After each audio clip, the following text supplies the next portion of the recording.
എല്ലാവർക്കും കർത്താവായ യേശുക്രിസ്തുവിന്റെ നാമത്തിൽ സ്നേഹവന്ദനം. ഇന്ന് നാം വായനയ്ക്കും ചിന്തയ്ക്കുമായി എടുക്കുന്ന വേദഭാഗം വിശുദ്ധ മത്തായി എഴുതിയ സുവിശേഷം 20-ാം അധ്യായം 1 മുതലുള്ള വാക്യങ്ങളാണ്.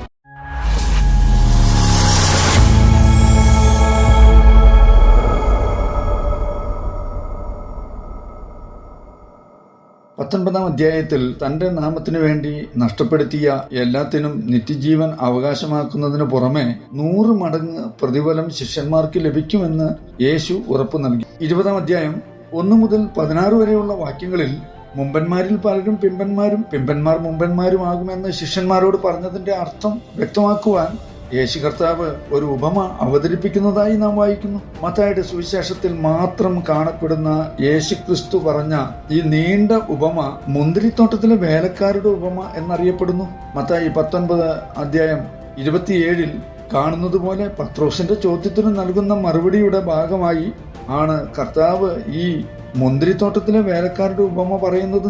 മത്തായി 20-ാം അധ്യായം 1 മുതൽ 16 വരെയുള്ള വാക്യങ്ങളിൽ സ്വർഗരാജ്യം തന്റെ മുന്തിരിത്തോട്ടത്തിൽ വേലക്കാരെ വിളിച്ചയക്കേണ്ടതിന് പുലർച്ചയ്ക്ക് പുറപ്പെട്ട വീട്ടുടയവനോട് സാദൃശ്യം. വേലക്കാരോട് അവൻ ദിവസത്തേക്ക് 1 വെള്ളിക്കാശ് പറഞ്ഞൊത്തിട്ട് അവരെ മുന്തിരിത്തോട്ടത്തിൽ അയച്ചു.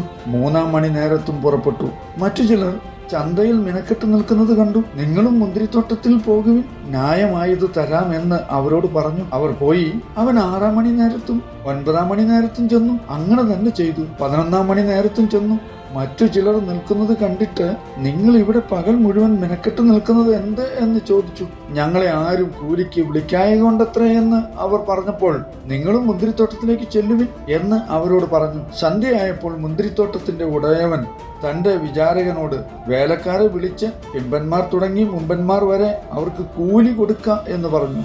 അങ്ങനെ 11-ാം മണി നേരത്ത് വന്നവർ ചെന്ന് ഓരോ വെള്ളിക്കാശ് വാങ്ങി. മുമ്പന്മാർ വന്നപ്പോൾ തങ്ങൾക്ക് അധികം കിട്ടും എന്ന് നിരൂപിച്ചു.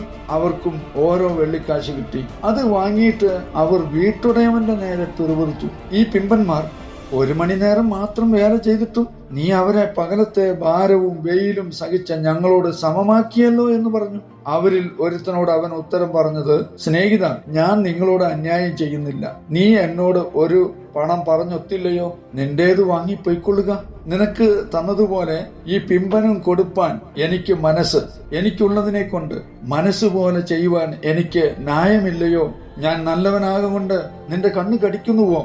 ഇങ്ങനെ പിമ്പന്മാർ മുമ്പന്മാരും മുമ്പന്മാർ പിമ്പന്മാരുമാകും എന്ന് കർത്താവ് പറയുന്നതായി നാം വായിക്കുന്നു. തന്റെ മുന്തിരിത്തോട്ടത്തിൽ വേലക്കാരെ വിളിക്കാൻ അതിരാവിലെ പുറപ്പെട്ട വീട്ടുടമസ്ഥൻ എന്നത് ദൈവം തന്റെ രാജ്യത്തിലേക്ക് തിരഞ്ഞെടുത്തവരെ തന്റെ കൃപയാൽ വിളിക്കുന്നതിനെ സൂചിപ്പിക്കുന്നു. വേലക്കാർ എന്നതുകൊണ്ട് ദൈവവചനം ഉപദേശിക്കുന്നത് ഉൾപ്പെടെ സഭയിലെ വ്യത്യസ്ത ആത്മീയ ശുശ്രൂഷകൾ നിർവഹിക്കുന്നവരെ സൂചിപ്പിക്കുന്നു. ഉപമയിൽ വേലക്കാർക്ക് കൊടുക്കുന്ന വെള്ളിക്കാശ് എന്നത് ദൈവം വാഗ്ദാനം ചെയ്യുന്ന നിത്യജീവനെ പ്രതിനിധീകരിക്കുന്നു. 6-ാം മണി, 9-ാം മണി, 11-ാം മണി മുതലായ സമയങ്ങളിൽ വിളിക്കപ്പെടുന്നത് വ്യത്യസ്ത വ്യക്തികളിൽ ചെറുപ്പത്തിലോ പ്രായമായിട്ടോ ദൈവത്തെ വളരെ നേരത്തെ അല്ലെങ്കിൽ വളരെ വൈകി അറിയുന്നവരെ സൂചിപ്പിക്കുന്നു. 6-7 വാക്യങ്ങളിൽ 11-ാം മണിക്കൂറിൽ അഥവാ ദിവസത്തിന്റെ അവസാന മണിക്കൂറിൽ ചിലരെ കണ്ട് പകൽ മുഴുവൻ മിനക്കെട്ട് നിഷ്ക്രിയരായി നിൽക്കുന്നത് എന്തുകൊണ്ട് എന്ന് ചോദിച്ചപ്പോൾ, ഞങ്ങളെ ആരും കൂലിക്ക് വിളിക്കായകൊണ്ടത്രേ എന്ന് പ്രതികരിച്ചവർ ജാതികളെ സൂചിപ്പിക്കുന്നു. ദൈവം ഇസ്രായേലിനോട് മാത്രം ഇടപെട്ടപ്പോൾ പ്രവാചകന്മാരെയോ ദൂതന്മാരെയോ ജാതികൾക്ക് അയച്ചില്ല എന്നും അജ്ഞതയുടെ കാലത്തെ അവഗണിച്ചുകൊണ്ട് ഇപ്പോൾ ജാതികൾ ഉൾപ്പെടുന്ന എല്ലാവരും മാനസാന്തരപ്പെടുവാൻ കൽപ്പിക്കുന്ന സുവിശേഷത്തിന്റെ വരവിനെ ഇത് സൂചിപ്പിക്കുന്നു. 8-ാം വാക്യത്തിൽ സന്ധ്യാസമയം ആകുന്നത് ലോകം അവസാനിക്കുന്നതും ദൈവത്തിന്റെ അന്ത്യ ന്യായവിധി വരുന്നതിനെയും സൂചിപ്പിക്കുന്നു. 9-ാം വാക്യം മുതൽ വേലക്കാർക്ക് പ്രതിഫലം കൊടുക്കുന്നത് ദൈവം തന്റെ ജനത്തിന് വാഗ്ദാനം ചെയ്തിരിക്കുന്ന നിത്യജീവനും തേജസ്സും മാനവും അവകാശമായി നൽകുന്നതിനെ സൂചിപ്പിക്കുന്നു. 11-12 വാക്യങ്ങളിൽ വേലക്കാരുടെ പിറുപിറുപ്പ് മറ്റുള്ളവർക്ക് ധാരാളമായി നൽകപ്പെടുന്ന ദൈവത്തിന്റെ കൃപയെക്കുറിച്ചുള്ള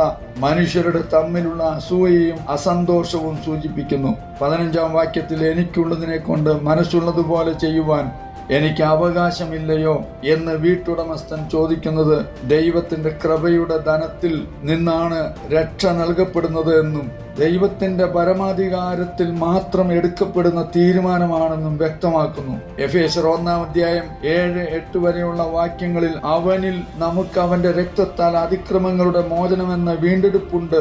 അത് അവൻ നമുക്ക് താൻ ധാരാളമായി കാണിച്ച കൃപാദാന പ്രകാരം സകല ജ്ഞാനവും വിവേകവുമായി നൽകിയിരിക്കുന്നു എന്ന് പരമാധികാര കൃപയുടെ സമൃദ്ധിയിൽ നിന്ന് സുവിശേഷത്തിലൂടെ എല്ലാ ജ്ഞാനവും വിവേകവും പ്രദാനം ചെയ്യുന്ന ദൈവത്തിന്റെ കാരുണ്യം നമ്മെ ഓർമ്മിപ്പിക്കുന്നു.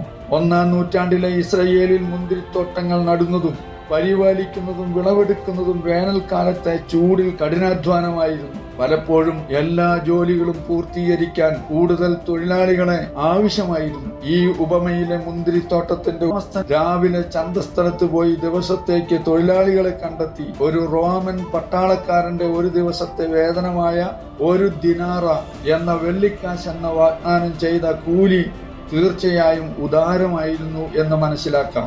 ആദ്യത്തെ കൂട്ടം തൊഴിലാളികൾ ഈ ഉദാര കൂലിക്ക് വേണ്ടി ജോലി ചെയ്യാൻ സന്തോഷിച്ചു. ദിവസം കടന്നുപോകും തോറും കൂടുതൽ തൊഴിലാളികളെ നിയമിച്ചപ്പോഴും നിർദ്ദിഷ്ട കൂലി പരാമർശിച്ചില്ല.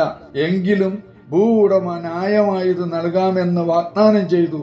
പ്രത്യക്ഷത്തിൽ തൊഴിലാളികൾക്ക് ഭൂ ഉടമയുടെ വാഗ്ദാനത്തിൽ മതിയായ ആത്മവിശ്വാസമുണ്ടായിരുന്നു. മൊത്തത്തിൽ 4 കൂട്ടം തൊഴിലാളികളെ ഭൂ ഉടമ നിയമിച്ചു. അവസാന കൂട്ടർ ദിവസം അവസാനിക്കുന്നതിന് 1 മണിക്കൂർ മുമ്പ് മാത്രമാണ് ജോലിക്ക് കയറിയത് എന്ന് ഉപമയിൽ കാണുന്നു. കൂലി നൽകേണ്ട സമയമായപ്പോൾ ആദ്യത്തെ കൂട്ടം തൊഴിലാളികൾ അവസാനത്തെ കൂട്ടർക്ക് 1 വെള്ളിക്കാശ് അഥവാ 1 ദിനാറ എന്ന മുഴുവൻ ദിവസത്തെ മുഴുവൻ കൂലിയും നൽകുന്നത് കണ്ടു. ഏറ്റവും കൂടുതൽ സമയം ജോലി ചെയ്തതിനാൽ കൂടുതൽ കൂലി ലഭിക്കുമെന്ന് സ്വാഭാവികമായും അവർ കരുതി. അവരെ നിയമിക്കുമ്പോൾ സമ്മതിച്ചതുപോലെ കൃത്യമായി ലഭിച്ചിട്ടും എല്ലാവർക്കും ഒരേ വേതനം ലഭിക്കുമെന്ന് കണ്ടപ്പോൾ കോപത്തോടെ പിറുപിറുത്തു എന്ന് കാണുന്നു. ആദ്യ കൂട്ടത്തോട് പറഞ്ഞൊത്തിരുന്ന കരാർ പ്രകാരം തികഞ്ഞ നീതിയോടെ അവരോട് ഇടപെട്ടിട്ടും ബാക്കി ഉള്ളവർക്ക് കൂലി കൊടുക്കുന്ന തന്റെ പ്രവൃത്തികളെ ന്യായീകരിക്കാൻ ഭൂ ഉടമ നിർബന്ധിതനായി എന്ന് ഉപമയിൽ കാണുന്നു. എല്ലാ തൊഴിലാളികൾക്കും ഒരേ വേതനം നൽകാനുള്ള തീരുമാനമെടുക്കുന്ന ഈ ഭൂ ഉടമസ്ഥൻ ദൈവത്തെ പ്രതിനിധീകരിക്കുന്നു എന്നും ദൈവം കൃപയും കരുണയും താൻ തെരഞ്ഞെടുത്തിരിക്കുന്നവരുടെ മേൽ ധാരാളമായി ചൊരിയുന്നത് കാരുണ്യമാണ്, അനീതിയല്ല എന്നും ഇവിടെ സൂചിപ്പിക്കുന്നു. എനിക്ക് കരുണ തോന്നണം എന്നുള്ളവരോട് കരുണ തോന്നുകയും എനിക്ക് കനിവ് തോന്നണം എന്നുള്ളവരോട് കനിവ് തോന്നുകയും ചെയ്യും എന്ന് അവൻ മോശയോട് അരുളി ചെയ്യുന്നു. അതുകൊണ്ട് ഇച്ഛിക്കുന്നവനാലല്ല, ഓടുന്നവനാലുമല്ല, കരുണ തോന്നുന്ന ദൈവത്താൽ അത്രേ സകലവും സാധിക്കുന്നത് എന്ന് റോമാലേഖനം 9-15-16 വരെയുള്ള വാക്യങ്ങളിൽ പൗലോസ് അപ്പസ്തോലൻ പഴയ നിയമത്തിൽ പുറപ്പാട് 33-19 വാക്യം ഉദ്ധരിക്കുന്നതായി കാണാം. ദൈവം നൽകുന്ന രക്ഷ കൃപയുടെയും കരുണയുടെയും മാത്രം അടിസ്ഥാനത്തിൽ നൽകപ്പെടുന്ന ദാനമാണെന്നും മനുഷ്യന്റെ യാതൊരു പ്രവൃത്തിക്കോ ഗുണങ്ങൾക്കോ പ്രതിഫലമായി നൽകുന്നതല്ല ദൈവം നൽകുന്ന രക്ഷ എന്ന് ഈ വചനം നമ്മെ ഓർമ്മിപ്പിക്കുന്നു. നാം എല്ലാവരും പാപത്താൽ ദൈവ തേജസ് ഇല്ലാതാക്കിയവരുമാണ് എന്ന് റോമാലേഖനം 3-23 വാക്യത്തിൽ ദൈവം നമ്മെ ഓർമ്മിപ്പിക്കുന്നു. എന്നാൽ വിശ്വസിക്കുന്ന എല്ലാവരെയും വീണ്ടെടുക്കുവാൻ ദൈവകൃപ മതിയായതാണ്. അങ്ങനെ തന്റെ കൃപയിൽ പങ്കാളികളാകാൻ ദൈവം ആരെയെങ്കിലും നേരത്തെയോ വൈകിയോ വിളിച്ചാലും നാം രക്ഷ പ്രാപിച്ചതിന്റെ മഹത്വവും സ്തുതിയും ദൈവത്തിന് മാത്രമാണ്. അത് ഒരു തരത്തിലും അനീതിയല്ല.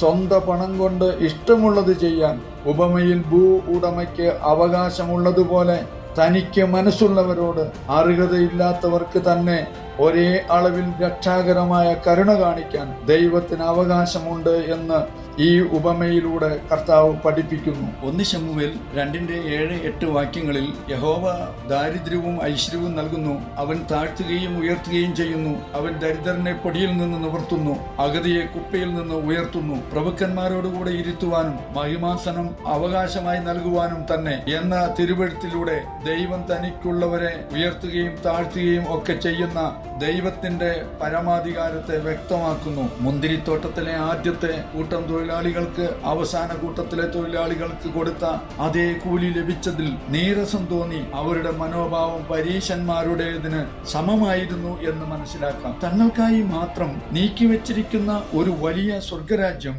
മറ്റുള്ള ആർക്കും അവകാശമാക്കുവാൻ കഴിയുമെന്ന യേശുവിന്റെ പഠിപ്പിക്കലിൽ അവർ കോപിച്ചു. ദരിദ്രരും അടിച്ചമർത്തപ്പെട്ടവരും ദുർബലരുമായ പാപികൾക്ക് യേശു സ്വർഗരാജ്യം വാഗ്ദാനം ചെയ്യുന്നതിന് അവർ കർത്താവിനെ പുച്ഛിച്ചു. 15-ാം വാക്യത്തിൽ ഭൂവുടമ ചോദിക്കുന്നത്, ഞാൻ നല്ലവൻ ആകൊണ്ട് നിന്റെ കണ്ണ് കടിക്കുന്നുവോ എന്നാണ്. കണ്ണ് കടിക്കുക എന്നത് അസൂയയെ ഈർഷ്യയെയും സൂചിപ്പിക്കുന്ന ഒരു എബ്രായ പ്രയോഗമായിരുന്നു. സ്വയനീതിക്കാരായ പരീശന്മാരിൽ ദൈവത്തിന്റെ നന്മയും കരുണയും അസൂയയുടെ ദുഷ്ടക്കണ്ണ് ഉളവാക്കിയിരുന്നു. ബാക്കിയുള്ള തൊഴിലാളികൾ മറ്റുള്ളവരോട് പരാതിയോ അസൂയയോ ഇല്ലാതെ അവരുടെ കൂലി നന്ദിയോടെയും സന്തോഷത്തോടെയും മേടിച്ചു. അതുപോലെ ക്രിസ്ത്യാനികളായ നാം മറ്റുള്ളവർ കർത്താവിന്റെ അടുക്കൽ രക്ഷിക്കപ്പെട്ടു വരുമ്പോൾ സന്തോഷിക്കുകയും മറ്റുള്ളവർ ദൈവത്തിന് നൽകുന്ന സേവനത്തിൽ നാം ആഹ്ലാദിക്കുകയും വേണമെന്ന് ഈ ഉപമ നമ്മെ പഠിപ്പിക്കുന്നു. കർത്താവ് വാഗ്ദാനം ചെയ്തതുപോലെ അവൻ നമ്മുടെ സേവനത്തിന് പ്രതിഫലം നൽകുവാൻ വിശ്വസ്തനാണ്.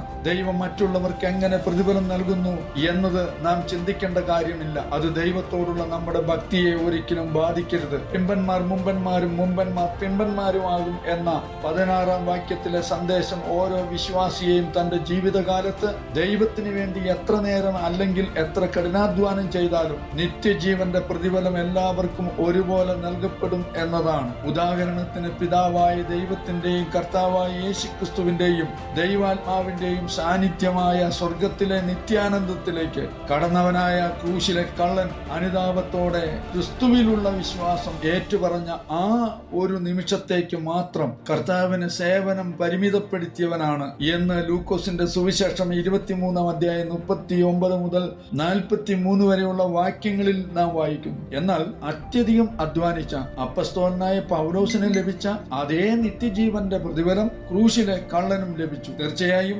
വ്യത്യസ്ത സേവനങ്ങൾക്ക് സ്വർഗത്തിൽ വ്യത്യസ്ത പ്രതിഫലങ്ങളുണ്ട് എന്ന് തിരുവെഴുത്തു പഠിപ്പിക്കുന്നു. എന്നാൽ നിത്യജീവന്റെ ആത്യന്തിക പ്രതിഫലം എല്ലാവർക്കും തുല്യമായി ലഭിക്കും. മറ്റൊരു കാര്യം ശ്രദ്ധിക്കേണ്ടത്, രക്ഷ ഒരിക്കലും പ്രവൃത്തിയുടെ അടിസ്ഥാനത്തിൽ നൽകപ്പെടുന്നത് അല്ല എന്ന് ഈ ഉപമയിലും ദൈവം നമ്മോട് പറയുമ്പോഴും യഥാർത്ഥ രക്ഷാകരമായ വിശ്വാസത്തിലേക്ക് വരുന്ന എല്ലാവരും അവർ കർത്താവിൽ ആകുന്ന നിമിഷം മുതൽ മാനസാന്തരത്തോടെ സൽപ്രവൃത്തികളും ദൈവവചനത്തോടുള്ള അനുസരണവും തുടർച്ചയായി അന്ത്യത്തോളം ഉണ്ടായിരിക്കും എന്ന് മുന്തിരിത്തോട്ടത്തിലെ വേലക്കാരുടെ ഉപമ നമ്മെ പഠിപ്പിക്കുന്നു.